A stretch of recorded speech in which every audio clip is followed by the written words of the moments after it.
anak-anak, Assalamualaikum warahmatullahi wabarakatuh.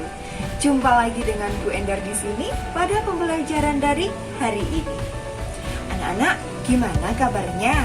Masih sehat semua? Alhamdulillah. Mudah-mudahan semua siswa-siswi Bu Guru dalam keadaan sehat walafiat. Sebelum kita mulai pelajaran pada hari ini, mari kita berdoa terlebih dahulu. Berdoa mulai. Berdoa selesai. Anak-anak, coba ikuti Bu Guru ya. Kita tutup telinga kita menggunakan kedua tangan kita. Lalu coba rasakan apa yang terjadi. Apa yang terjadi kira-kira ya?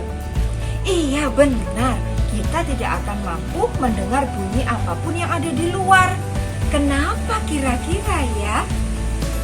Itu semua akan kalian dapatkan pada pelajaran kali ini. Tujuan pembelajaran pada hari ini adalah kalian dapat menganalisa sifat-sifat bunyi dan kalian dapat menjelaskannya dengan bahasa kalian sendiri.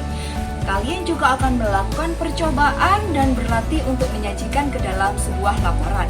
Selain itu, kalian juga bisa mengetahui mana gagasan pokok dan gagasan pendukung dari sebuah cerita. Sudah siap untuk belajar hari ini, anak-anak? Kalau sudah, yuk kita buka. Siapkan dulu tema 1, subtema 1, pembelajaran ketiga. Nah, Bu Endar sudah membagi kalian menjadi beberapa kelompok besar, yaitu kelompok benda padat, kelompok benda cair, dan juga kelompok benda gas. Nanti itu akan digunakan pada waktu mengerjakan lembar kerja siswa.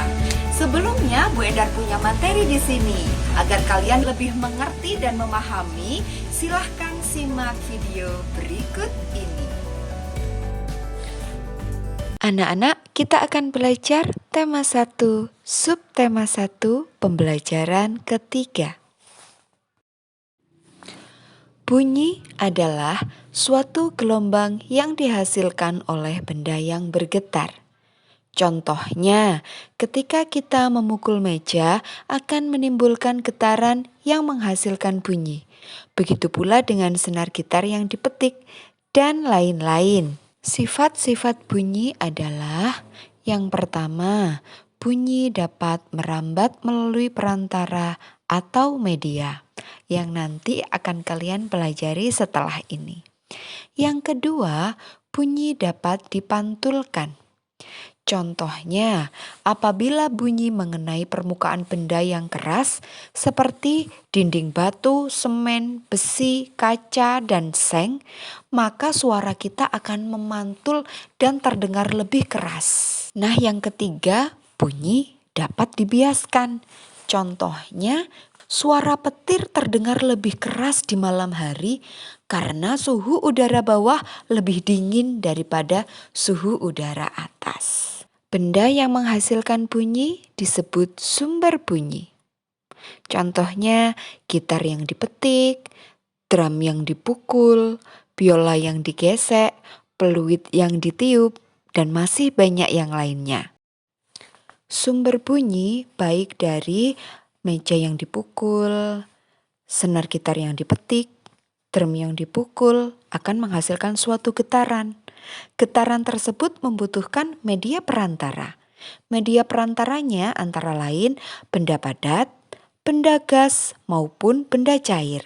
Kemudian sampailah di telinga kita menjadi suatu bunyi. Nah, perambatan bunyi yaitu bunyi dapat merambat melalui media perantara, di antaranya benda padat, benda cair, dan benda gas. Bunyi tidak dapat merambat di ruang hampa udara karena di ruang hampa udara tidak ada media perantara. Contohnya ruang hampa udara itu adalah luar angkasa. Bunyi dapat merambat melalui udara. Contohnya ada pada gambar yang kalian lihat. Seorang anak sedang bertepuk tangan di depan temannya dan temannya tersebut dapat mendengarkan suara tepuk tangannya. Nah, berarti ketika bertepuk tangan, menghasilkan getaran yang dirambatkan melalui udara sehingga menghasilkan bunyi. Ayo silahkan kalian praktek di rumah masing-masing. Adakah di sini yang bisa menunjukkan contoh yang lain selain bertepuk tangan? Apalagi ya kira-kira bunyi merambat melalui udara? Bunyi dapat merambat melalui benda padat. Contohnya ada pada gambar yang dapat kalian lihat. Di situ ada seorang anak yang sedang mengetuk meja, sedangkan teman yang lain mendengarkan dari sisi meja satunya. Apakah teman tersebut dapat mendengar bunyi? Iya, benar. Kenapa? Karena meja yang diketuk dapat menimbulkan getaran dan merambat melalui permukaan meja. Permukaan meja di sini adalah benda padat, sehingga menimbulkan bunyi. Nah, kalian bisa langsung praktek di rumah masing-masing. Adakah yang bisa menunjukkan contoh yang lain? Yang selanjutnya yaitu bunyi merambat melalui benda cair. Contohnya juga dapat kalian lihat pada gambar yang Ibu perlihatkan. Di sini ada gambar seorang anak mengisi ember sampai penuh, kemudian menaruh corong di atasnya dan mengetuk sisi ember itu dengan batu. Duk duk duk, duk duk duk. Apakah anak tersebut dapat mendengar bunyi ya kira-kira? Gimana menurut kalian? Bisa, betul sekali. Karena sisi ember yang diketuk dapat menimbulkan getaran yang merambat melalui air sehingga menimbulkan bunyi. Nah, nanti kita praktek ya di percobaan bersama. Adakah di sini yang bisa menunjukkan contoh lain? Bunyi merambat melalui benda cair. Setelah kalian melihat beberapa contoh tentang perambatan bunyi, baik itu melalui udara atau benda gas, melalui benda padat, dan juga melalui benda cair, ayo mari kita melakukan percobaan. Percobaan 1 nanti untuk anak yang berada di kelompok benda gas. Percobaan 2 untuk anak yang berada di kelompok benda padat. Sedangkan percobaan ketiga yaitu untuk anak yang berada di kelompok benda cair. Nah, langkah-langkah dari percobaannya bisa kalian lihat di buku paket tema 1, subtema 1, pembelajaran ketiga. Setelah kalian mempelajari tentang bunyi, kita akan belajar tentang gagasan pokok. Gagasan pokok adalah ide utama yang ada dalam suatu paragraf. Gagasan pendukung adalah uraian atau informasi tambahan pada suatu paragraf yang menjabarkan gagasan pokok. Cara menentukan gagasan pokok dan gagasan pendukung yaitu yang pertama, bacalah teks dengan seksama pada setiap paragrafnya. Yang kedua, cermatilah kalimat pertama hingga kalimat terakhir pada satu paragraf yang kalian baca. Nah, Ibu punya contoh paragraf di sini. Ayo kita baca bersama-sama ya. Taman Mini Indonesia Indah atau TMII adalah objek wisata yang tepat bagi para keluarga. Di sana kita bisa melihat miniatur Indonesia secara lengkap. Banyak sekali kebudayaan-kebudayaan menarik yang bisa kita jumpai seperti budaya Irian Jaya, Batak, Dayak, dan masih banyak lagi.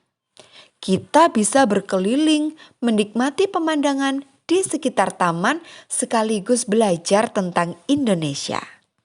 Ayo anak-anak, setelah kalian baca paragraf tentang Taman Mini Indonesia Indah, mari kita analisis mana yang menjadi gagasan pokok dan mana yang menjadi gagasan pendukungnya. Gagasan pokok ada di kalimat pertama, yaitu Taman Mini Indonesia Indah atau TMII adalah objek wisata yang tepat bagi para keluarga. Lalu gagasan pendukungnya adalah setelah kalimat pertama. Yang pertama, di sana kita bisa melihat miniatur Indonesia secara lengkap. Namun, apakah hanya itu kalimat pendukungnya? Tidak, kalimat yang lain pun juga menjadi kalimat pendukungnya. Yang kedua, yaitu banyak sekali kebudayaan-kebudayaan menarik yang bisa kita jumpai seperti budaya Irian Jaya, Batak, Dayak, dan masih banyak lagi. Kalimat pendukung yang ketiga, kita bisa berkeliling menikmati pemandangan di sekitar taman sekaligus belajar tentang Indonesia. Nah, jadi gagasan pokoknya seperti itu tadi dan gagasan pendukungnya terdiri dari 3 kalimat. Bagaimana dengan video yang sudah Bu Endar tampilkan? Sudah bisa memahami kan? Kira-kira bunyi itu dapat merambat melalui apa saja? Bunyi dapat merambat melalui di 3 tempat, yaitu di benda padat, benda cair, dan juga benda gas. Bunyi tidak bisa merambat melalui ruang hampa udara, seperti di video yang sudah Bu Endar tampilkan tadi. Nah, selanjutnya kalian akan mengerjakan lembar kerja siswa yang sudah Bu Endar bagikan. Selamat mengerjakan anak-anak. Anak-anak, demikian pembelajaran kita pada hari ini. Terima kasih banyak. Jangan lupa 5M. Memakai masker, mencuci tangan menggunakan sabun, menjaga jarak, menjauhi kerumunan, dan mengurangi mobilitas. Semoga senantiasa kita semua diberikan kesehatan dalam situasi pandemi seperti ini. Wassalamualaikum warahmatullahi wabarakatuh.